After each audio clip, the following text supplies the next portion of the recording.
Frame भितर सबुठु गुरुत्वपूर्ण जिनिस को ठीक मात्रा रे गुरुत्व देबा पाई डेप्थ ऑफ फील्ड आमको सहाय्य करिथाए।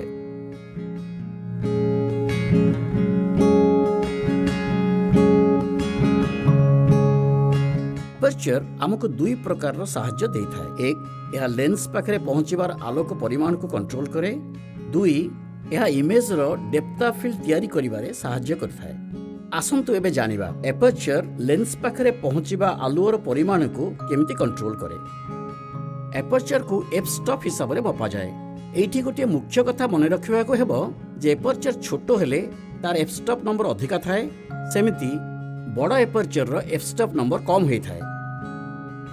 यार अर्थ अधिका खोलुथिबा एपर्चर रो f stop number f1.4 f2 f2.8 हेतिबा बेले छोटो एपर्चर रो एफ स्टॉप नंबर अधिका थाए, जेमिति कि f11 f16 f22।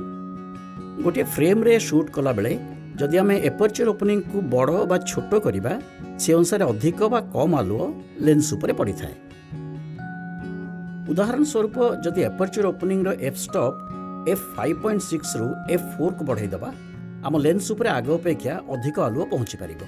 ठीक सेमिति आमे जदि एपर्चर को f5.6 रु f8 को नै आसीबा आम एपर्चर को छोटो कर देले और लेंस उपरे आलुओ परिमाण कम हबो। लेंस उपरे पडुथिबा आलुओ परिमाण रो चेंज को स्टॉप ऑफ लाइट बोली कहा जाए।